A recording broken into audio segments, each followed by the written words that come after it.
I'll never forget the day a lunchbox almost killed my son. It was a Monday morning like any other in Washington, D.C.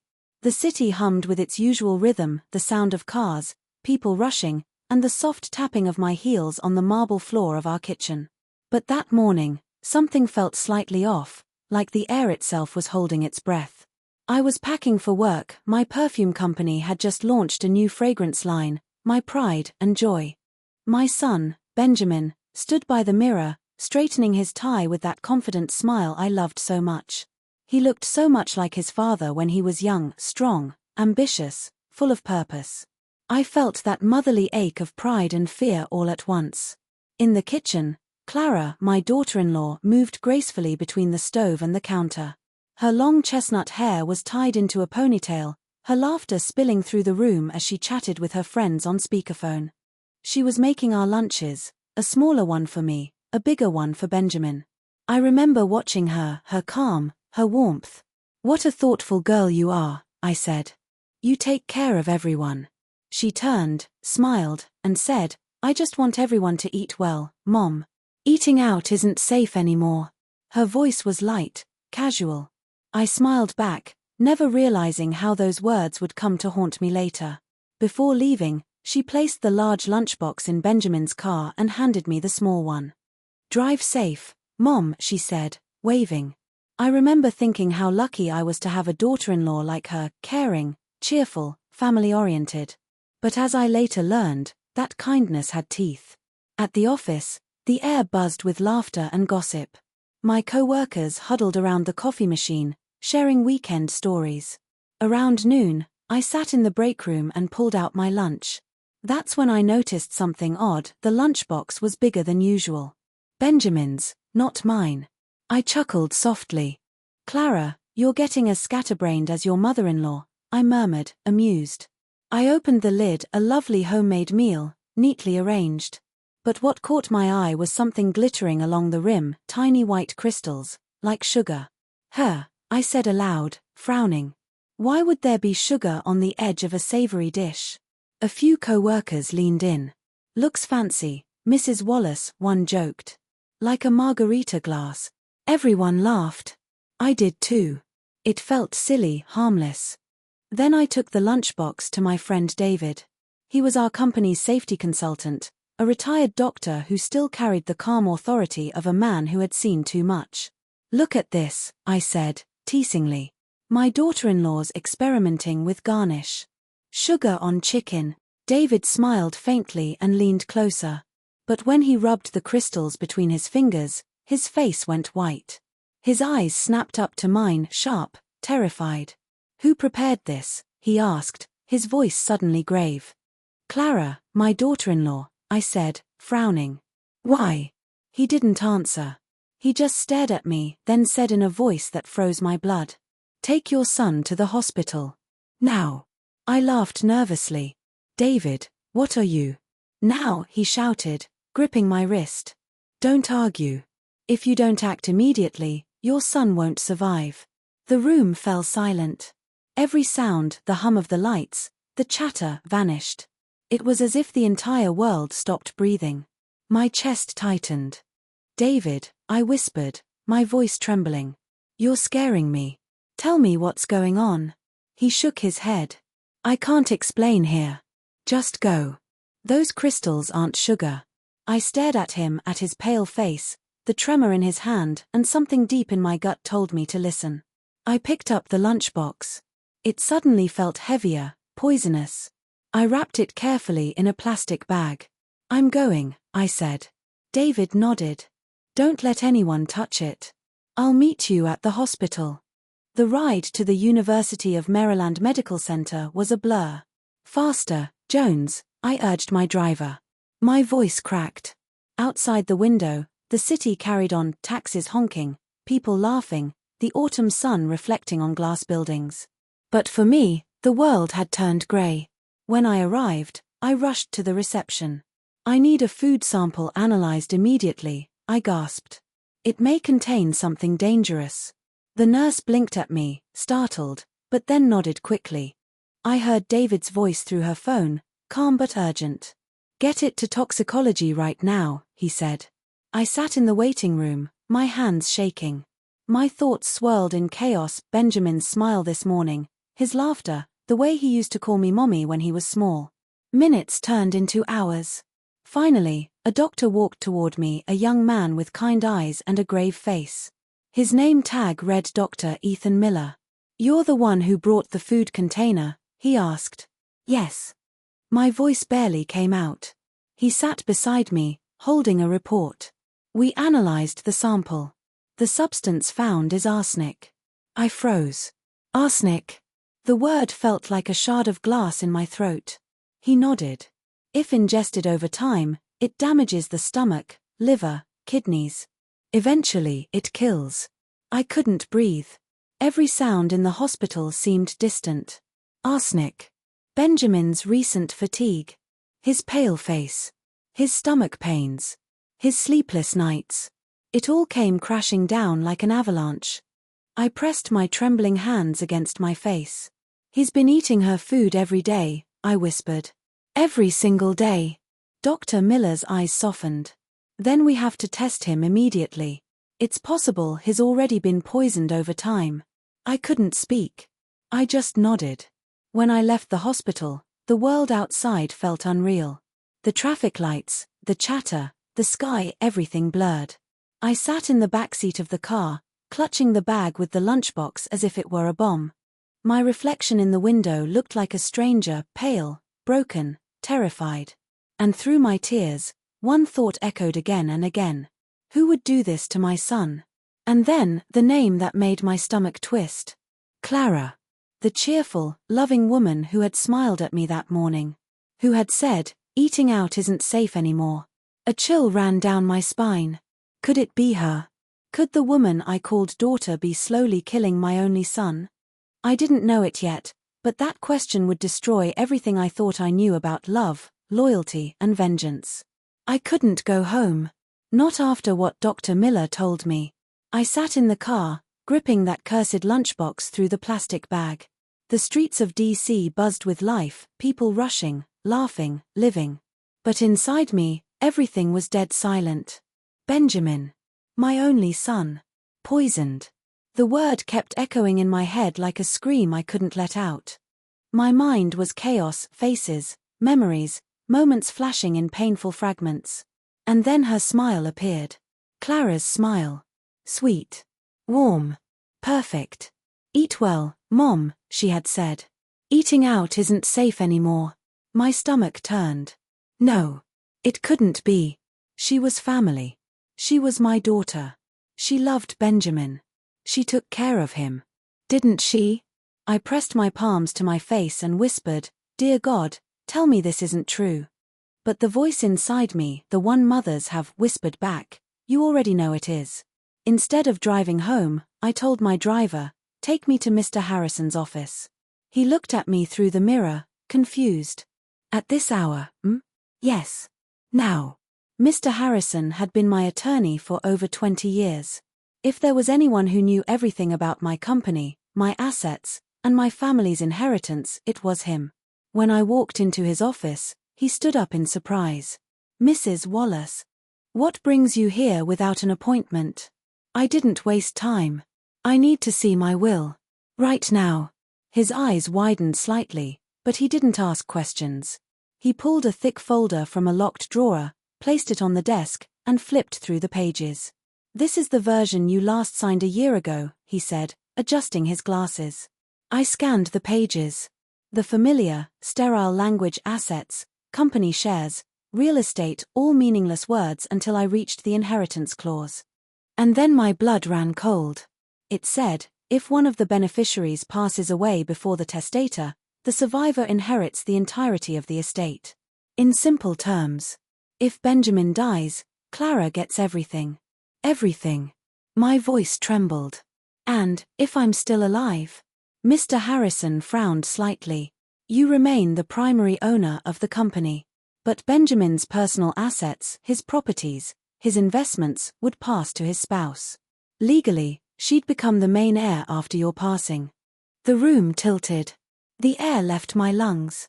Clara would get everything, the perfume empire I built from scratch, the house, the money, the properties. It wasn't just love anymore. It was motive. That drive home felt endless. Every streetlight seemed to stare at me, every passing car whispering the same cruel truth. I remembered every smile, every mom she said, every dinner where she sat beside Benjamin, gently cutting his steak, laughing at his jokes. How could I have been so blind? When I finally reached the house, the porch light was on. Clara was sitting there, scrolling on her phone, her face glowing in the soft golden light. She looked up and smiled, that same perfect smile. "You're home, Mom," she said brightly. "I just booked a spa day for us this weekend. You'll love it. They have these incredible massages." Her words sounded distant, hollow. "I have a commitment," I interrupted, forcing a small smile. "Go ahead without me." She tilted her head. "Are you okay? You look tired." "I'm fine," I lied, stepping inside before my voice could betray me. Inside, I leaned against the door, shaking. My heart was pounding so hard it hurt. How do you look at someone you once loved like a daughter, and wonder if she's a murderer? That night, I barely slept. I sat by my bedroom window, watching the city lights flicker, the sky turning from black to gray. Every sound in the house felt suspicious, the creak of the floorboards, the faint hum of the fridge, even Clara's laughter drifting from downstairs. At dawn, I made my decision. Benjamin had to know. I dressed in a navy blouse, the one he said made me look strong, and drove straight to his office downtown. When I walked in, he had just finished a meeting. His tie was loosened, his hair slightly messy, but his smile, that same warm, boyish smile that melted my heart since he was little. "Mom, what are you doing here?" he laughed. "Checking if I'm working hard enough." Hearing him joke like that, knowing what I knew, was unbearable. "Benjamin, I need to talk to you. In private." His smile faded. He nodded and led me into his office. Once the door closed, I took out the folder with the toxicology report and the will. My hands shook as I placed them on his desk. He frowned. "What's this?" "Read it," I said. My voice came out quiet, but firm. He flipped through the pages. His expression changed slowly, confusion, then disbelief, then horror. "Arsenic," he whispered, reading aloud. "In my food." He looked up, his face pale. "Mom, what are you saying?" And then I told him. Everything. The mix-up with the lunchboxes. The white crystals. David's panic. The hospital. The arsenic. The will. I watched his world collapse as I spoke. When I finished, the room was silent. Benjamin sat still, his hands trembling, the paper rustling between his fingers. "It can't be," he said finally, shaking his head. "Clara loves me. She takes care of me. She cooks for you every day," I cut in gently. "That's the point." He fell silent. His eyes darted to the window, his breath quickening. I could see the war in his heart, love fighting against fear. Then his expression hardened. He slammed his hand on the desk. "If this is true," his voice cracked, "then she's not just trying to kill me. She's trying to take everything, your life's work, our family name." Tears welled in his eyes, and I felt my heart break all over again. "I'm sorry, son," I whispered. "But we can't face her alone. We need help." He looked at me, silent for a moment. Then he nodded. "You're right." That afternoon, we went to the police station.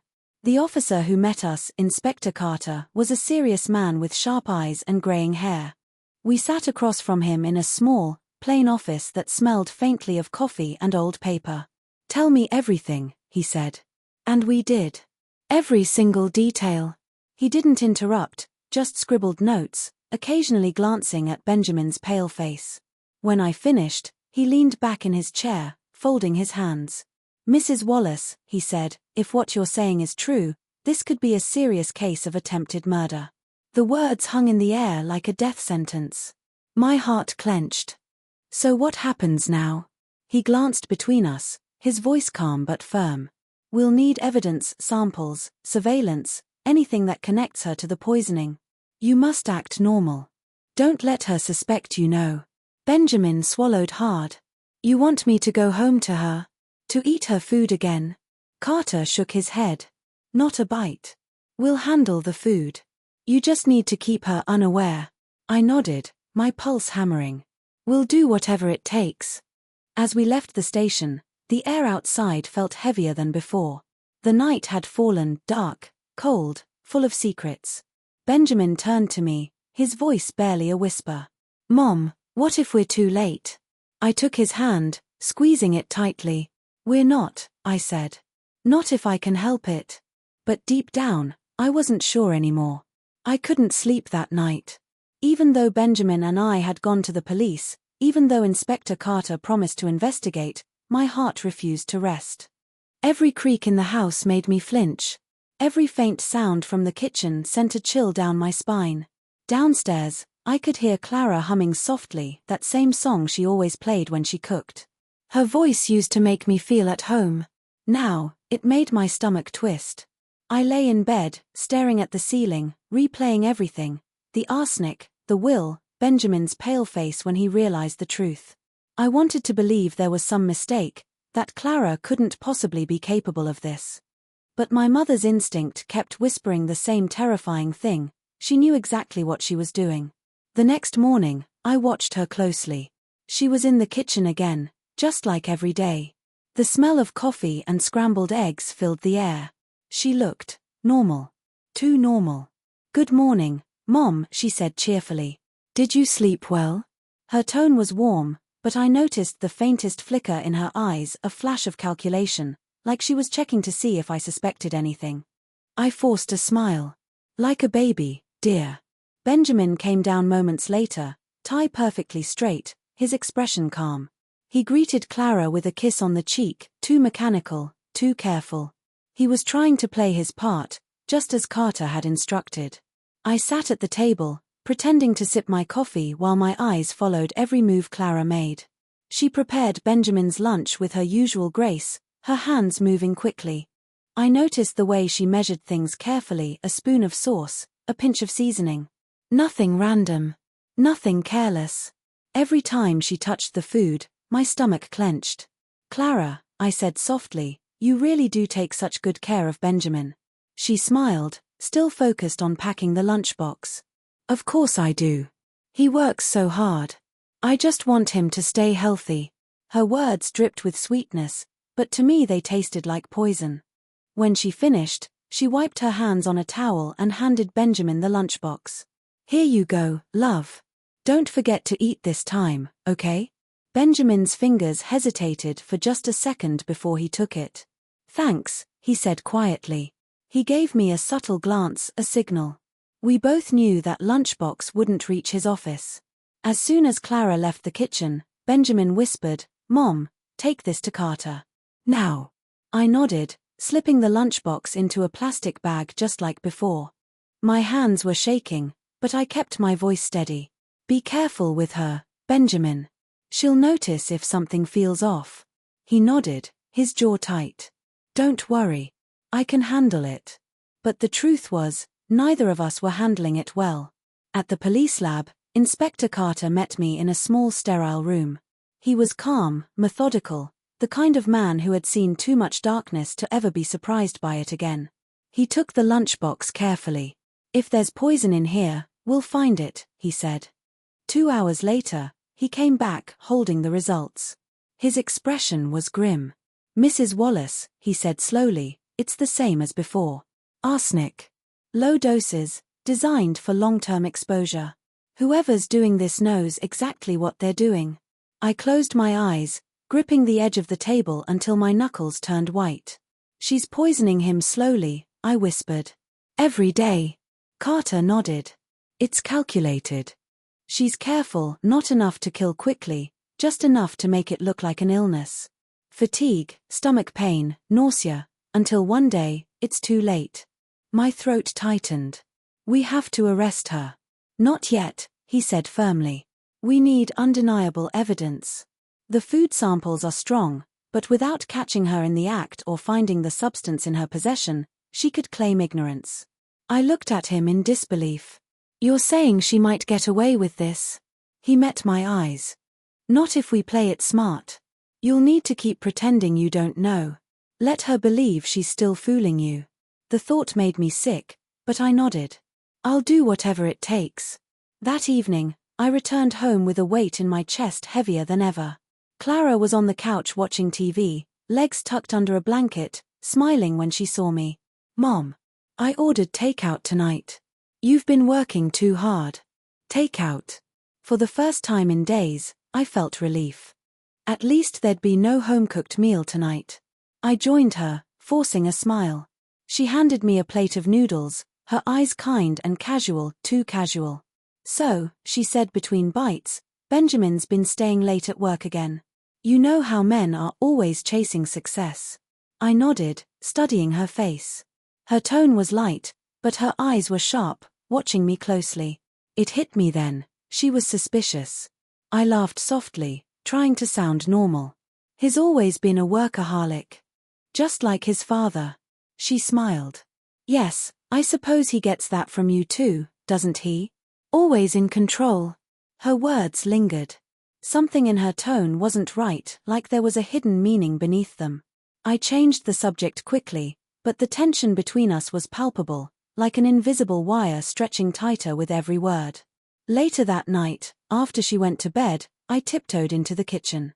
I searched the cupboards, the pantry, the spice rack, looking for anything that didn't belong. And then I found it. Behind the tea tins, there was a small white container, unmarked. I opened it carefully. Inside was a fine powder, white and odorless. My heart dropped. I didn't need a lab to tell me what it was. Suddenly, I heard a voice behind me. Mom, what are you doing? I turned around, heart pounding.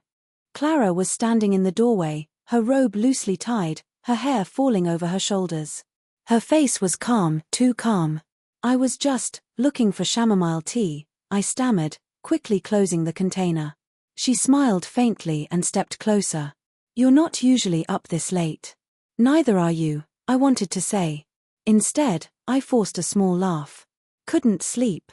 Her eyes lingered on the shelf, just for a second, and I swear I saw a flicker of something dark, fear, or maybe anger. Then she smiled again, that perfect mask sliding back into place. Well, she said softly, you should get some rest. Big day tomorrow. As she walked away, I stood frozen, clutching the counter for balance. My hands were trembling, my pulse hammering in my ears. She knew. She knew I was getting too close. I hid the container under my coat and brought it straight to Inspector Carter the next morning. He tested it within hours. His face when he came back said everything. It's arsenic, he confirmed. Pure. I exhaled shakily, my knees almost giving out. Then we have her. We finally have her. But Carter shook his head. Not quite. We need her fingerprints on it. Or footage of her using it. Otherwise, her lawyer will claim it was planted. My heart sank. So what do we do? He leaned forward, lowering his voice. We set a trap. That night, I sat at the dinner table, pretending everything was normal. Clara poured me wine. Benjamin joined us, his face composed but distant. The three of us ate in heavy silence, the perfect little family, pretending not to be breaking apart. Clara looked between us, smiling faintly. You both look so tense. Is everything okay? Benjamin forced a chuckle. Just work stress. She took a sip of her wine, her eyes narrowing slightly. You sure about that? For a second, her gaze met mine, and I swear she knew. The mask was slipping. And soon, I realized, someone at that table wasn't going to make it out alive. The plan was simple, at least on paper. Inspector Carter would set up surveillance inside the house, tiny cameras hidden in the kitchen, the dining room, even near the pantry. He'd also given Benjamin a small recorder disguised as a pen, in case Clara ever said something incriminating. But there was nothing simple about living under the same roof as a murderer. For 3 days, I played my role, the loving mother-in-law, the trusting fool. I smiled when Clara served me breakfast. I chatted about perfume shipments and social events. I even complimented her cooking, though every bite made my stomach turn. Each night, when she went to bed, I sat awake in my room, watching the faint red blink of the hidden camera light in the hallway. waiting, hoping, and fearing what it would capture. On the fourth night, Benjamin came home later than usual. His face was pale, his eyes tired. He gave me a brief nod before greeting Clara with a forced kiss on the cheek. "You're home late," she said lightly, but there was a trace of sharpness in her tone. "Work," he replied flatly. I noticed her fingers tighten around the knife she was using to chop vegetables. Just a second, a flicker of something dark, then gone. "Dinner's almost ready," she said, smiling again. We ate together like always, but the silence was unbearable. Every clink of a fork against a plate made my skin crawl. Benjamin barely touched his food. Clara noticed. "You don't like it, love?" she asked softly. He forced a smile. "I'm just tired." "It's good, really." Her eyes lingered on him, searching, analyzing. I could almost see her mind working behind that beautiful mask. And for the first time, I saw the monster behind her smile.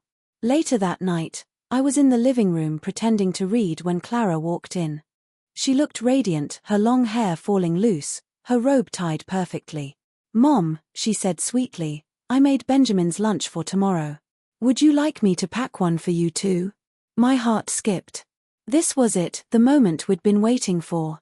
I smiled carefully. "Oh no, dear. I have a lunch meeting. But thank you." She tilted her head, studying me. "You sure? Positive?"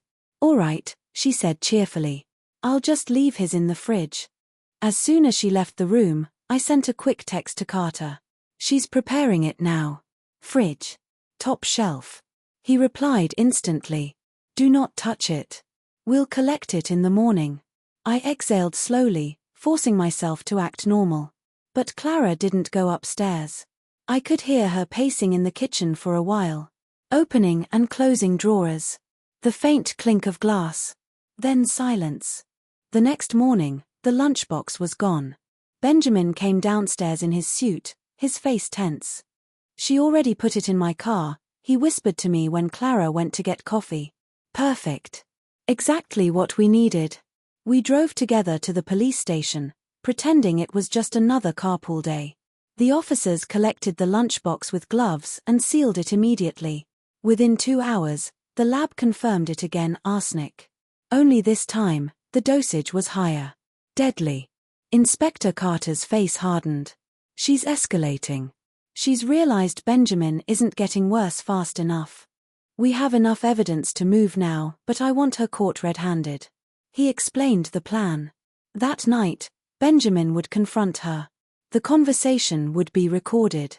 Carter and his team would wait outside, ready to intervene the moment she confessed or attempted anything violent. It sounded easy. Controlled. But nothing about that night was easy. When we returned home, Clara was in the kitchen again, arranging flowers on the counter. She looked up and smiled. "Oh, you're home early. How was work?" Benjamin didn't answer. He walked straight past her into the living room. I followed, heart hammering.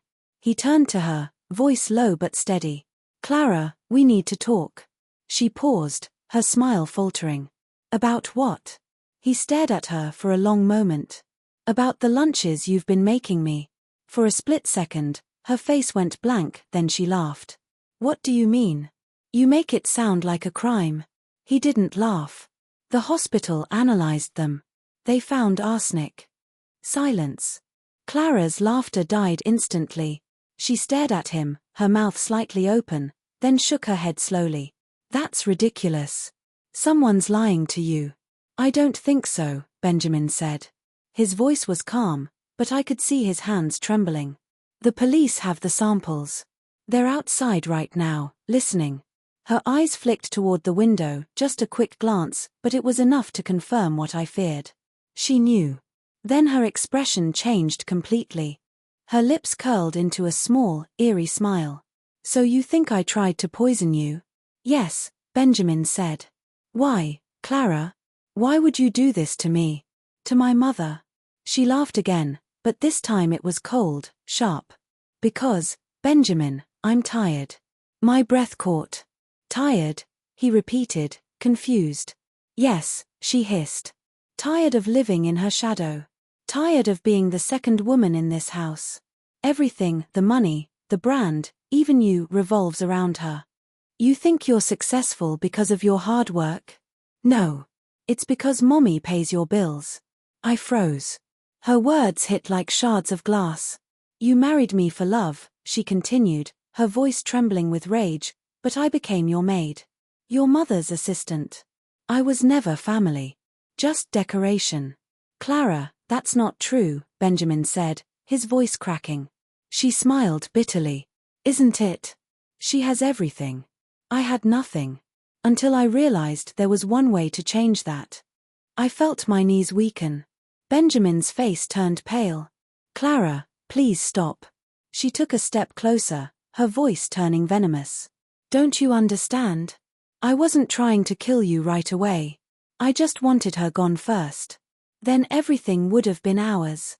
My heart stopped. Her gone. Me. That was the moment Carter's men burst through the door. Police. Drop what's in your hand, one of them shouted. Clara froze, the knife she had grabbed from the counter glinting under the kitchen light. Benjamin stepped back, his hands raised. Clara, don't. For a moment, her eyes flickered between all of us, the police, her husband, me. Her face crumpled, then twisted into something unrecognizable. You ruined everything, she whispered. Then she dropped the knife. The officers took her away in handcuffs. I stood frozen as the door slammed shut, the house echoing with silence. Benjamin sat down slowly, burying his face in his hands. I loved her, Mom. I really did. I walked to him, my hands trembling as I touched his shoulder. I know, son. But love doesn't justify evil. He looked up at me, tears in his eyes. Would she have killed you too? I nodded softly. She already tried. For the first time in days, I let myself cry quietly, painfully, holding my son like I had when he was a child. The cameras had caught everything. The confession. The motive. The intent. But the part that haunted me most wasn't what she said. It was the look in her eyes when she realized we'd beaten her. Cold. Empty. Almost relieved. The days after Clara's arrest passed in a haze. Reporters camped outside our house, shouting questions that felt like bullets. Mrs. Wallace, is it true your daughter-in-law tried to poison your son? Benjamin, are you pressing charges? Do you think she acted alone? Each time I heard her name, I felt a sharp sting in my chest. I had loved her. I had believed she was family. And now she was the woman who almost destroyed us. Benjamin stopped going to work. He stayed at home, sitting for hours by the living room window, staring at nothing. His once steady hands trembled when he tried to hold a cup of coffee. He'd lost weight, and the sparkle in his eyes, my son's joy, was gone. One night, I found him sitting in the dark, clutching a photo of the two of them on their wedding day. She looked so happy, he said, his voice hollow. Was she pretending even then? I wanted to tell him no, that maybe there had been love, once, but I couldn't lie. I don't know, Benjamin, I whispered. Maybe she loved you in her own way. Maybe, she just loved something else more. He looked up, his eyes raw. Money. I hesitated. Control. The trial was scheduled 2 weeks later. The evidence was overwhelming. The arsenic found in her possession, her confession caught on tape, even her fingerprints on the container. But Clara, even in court, was composed. Elegant. She wore a simple black dress, her hair tied neatly back. When the judge asked if she understood the charges against her, she smiled faintly and said, "Yes, Your Honor." Her voice didn't tremble. Not once did she look at me. Not once at Benjamin. When the prosecutor played the recording of her confession, her face remained calm except for one brief moment when she closed her eyes, as if savoring the memory of her words. I wasn't trying to kill him right away, her recorded voice said. I just wanted her gone first. The courtroom murmured. Reporters scribbled furiously. I couldn't breathe. Hearing her voice, those same sweet tones that once filled our home, now laced with hatred, was unbearable. Benjamin sat beside me, fists clenched so tight that his knuckles turned white. When he looked at her, I saw both love and disgust battling inside him. The verdict came quickly, guilty on all counts. attempted murder, premeditation, possession of illegal substances. She was sentenced to life in prison without parole. The judge's gavel fell, and it was over. Or so I thought. That night, after the trial, I returned home alone. Benjamin had gone to stay at a friend's house. He said he needed space. The house was quiet, too quiet. Every shadow felt heavy. I poured myself a glass of wine and sat in the living room, surrounded by the ghosts of what used to be a happy home. And then the doorbell rang. I froze. It was nearly midnight.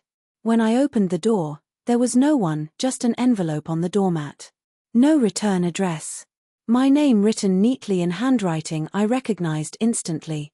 Clara's. My heart stopped. I brought it inside with trembling hands, staring at the pale envelope under the kitchen light. Part of me wanted to throw it in the fire, to erase her presence forever. But curiosity, or maybe fear, won. I tore it open. Inside was a single sheet of paper, covered in Clara's delicate handwriting. You think you know everything, don't you? You think I'm a monster. But you don't know what it's like to live in a cage made of kindness. I didn't hate Benjamin. I loved him. But you never let me have him completely. You built his world, you fed his pride, you made sure I would never be more than an accessory in your perfect little empire. Did you ever stop to think what that does to someone? To always smile, always thank you, always pretend? You took everything from me, Mrs. Wallace. I just wanted something back. I sank into a chair, my whole body trembling. My vision blurred with tears. She continued. By the time you read this, they'll have found everything they needed to condemn me. But I want you to remember something. Your son isn't as innocent as you think. Check the perfume ledgers. The ones Benjamin signed himself. Then tell me who the real liar is. The last line made my blood run cold. The next morning, I went straight to my office. I hadn't been there since everything happened. The staff looked at me nervously, whispering as I walked by. In my private office, I unlocked the filing cabinet where we kept the ledgers, the financial records of the company Benjamin helped me run. It didn't take long to find what she meant. There were signatures, Benjamin's handwriting, on documents authorizing transfers I had never approved. Large sums. Quiet payments to a shell company in Delaware. And the dates matched perfectly with the months before Clara's arrest. For a long time, I just stood there, staring at the numbers. My son. My beautiful, devoted son. Had he known? I wanted to deny it, to believe there was some mistake, but the evidence was right there, in black and white. That evening, Benjamin came home. He looked exhausted, his face hollow. "Mom," he said quietly, "I went by the prison today." My heart jumped. "You what?" I needed closure. I needed to see her. I froze, unsure if I wanted to hear more. And he hesitated. She didn't say much. Just, she smiled. Told me not to trust anyone. I swallowed hard. Including me? He looked at me sharply, surprised. Why would she? I slid the ledger across the table toward him. He went pale. His lips parted, but no words came. "Tell me it's not true," I whispered. "Tell me you didn't take the money." He rubbed his temples. "Mom, please. Tell me the truth, Benjamin," I shouted, my voice cracking. Finally, he spoke, soft, defeated. It was a business move. I was trying to protect us, to secure funds outside the company in case things went bad. Things went bad because of her. She didn't know at first, he said. I swear, she didn't.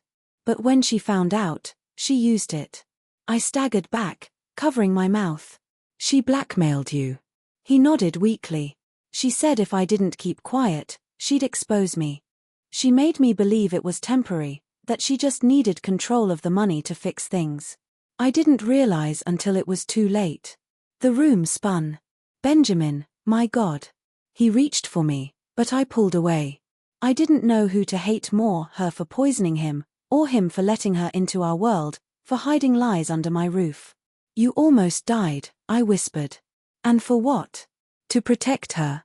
He didn't answer. The silence between us was louder than any scream. That night, I burned Clara's letter in the fireplace. The flames licked the paper greedily, curling her words into ash.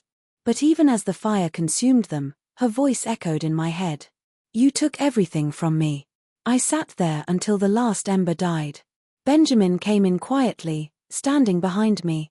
Mom, he said softly, I'll make it right. I'll fix everything. I didn't turn around. Some things can't be fixed, Benjamin. Outside, the rain began to fall, gentle at first, then harder, drumming against the windows. And in the flickering light of the dying fire, I realized something I hadn't before. Clara might have been the one who mixed the poison. But the cracks in our family had started long before her. For a few days after Benjamin's confession, the house felt like a stranger's home. The walls seemed to listen. The mirrors watched. Every familiar room whispered things I didn't want to remember. I tried to bury myself in work, or what was left of it. The perfume brand I had built for 30 years was bleeding out. Investors were pulling away after the scandal, and headlines called me the mother who didn't see. Maybe they were right. Maybe I didn't see because I didn't want to. One morning, my assistant called to tell me something strange. Mrs. Wallace, we received a package. No return address, but it's marked urgent. It looks expensive. A chill ran through me. When I arrived at the office, the box was sitting on my desk, black velvet wrapping, sealed with wax. No note. Just a faint scent of roses and something bitter underneath. I hesitated, then opened it. Inside was a perfume bottle, elegant, crystalline, with a gold cap engraved with one word, Eclipse. I frowned. Eclipse wasn't one of ours. At least, not officially. But the design, the curve of the glass, the pattern on the label, it was unmistakably ours. Someone from inside the company had made it. Under the bottle was a small folded note written in handwriting I'd hoped never to see again. You always said a scent should tell a story. Here's mine. See. I dropped the note as if it burned. Clara. Even from prison, she had found a way to reach me. I took the bottle straight to the lab. The technicians analyzed it in silence. When the report came back an hour later, the head chemist looked uneasy. Mrs. Wallace, he said carefully, the formula is unique. It contains compounds we've never used before. Is it dangerous? I asked. He hesitated. Not in small doses. But prolonged contact could cause neurological effects. Mood changes, insomnia, anxiety. It's subtle, like a psychological poison. My stomach turned. You mean she made a perfume that hurts people? He nodded grimly. Or controls them.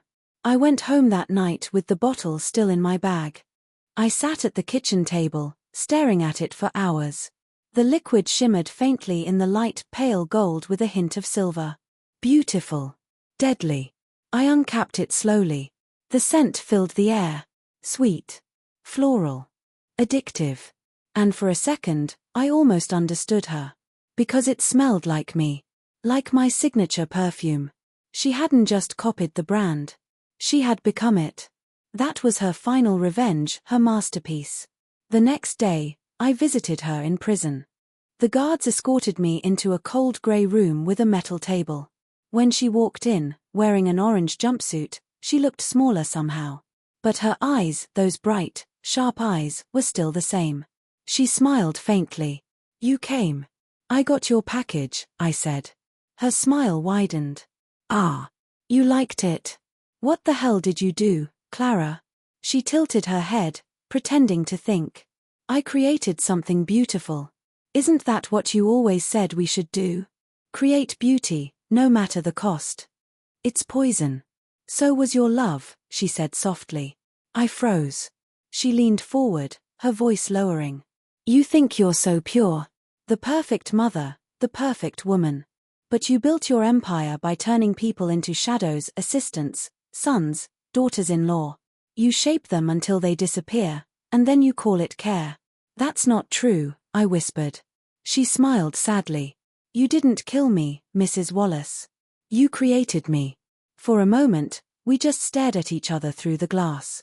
I wanted to hate her, to scream at her, but all I could feel was a deep, painful understanding. She stood up slowly. Eclipse will be released soon. People will love it. They won't even know it's mine. Just like Benjamin didn't know what I was until it was too late. I pressed my palms against the cold glass. You'll never see the outside again, Clara. She gave a small, haunting smile. Maybe not. But my scent will. When I got home, I locked the perfume in the safe. I told no one. Not Benjamin. Not the board.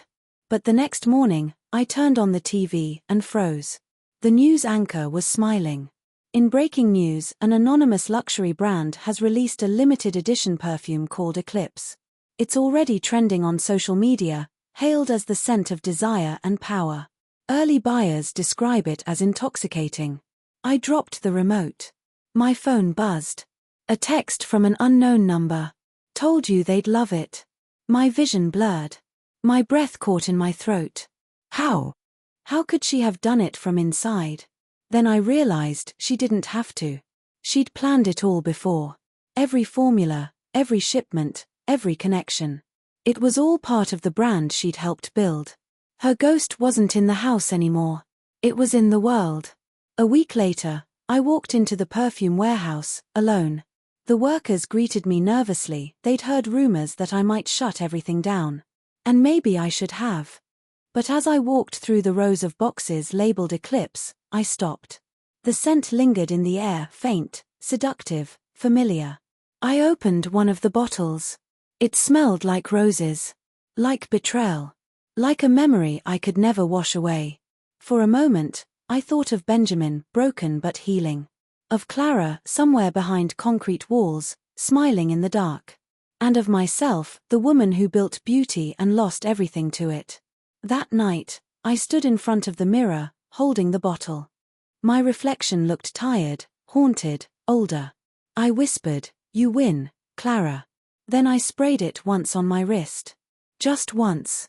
The scent clung to me like a whisper, soft and dangerous. I closed my eyes and let it sink in. And in that moment, surrounded by silence and memory, I realized the most terrifying truth of all. Maybe she hadn't poisoned me. Maybe she'd simply made me remember who I really was. The next morning, the bottle of Eclipse was gone. No one had taken it. No signs of a break-in. Just gone. And the air in the house, faintly, barely, smelled like her. Like Clara. Like revenge.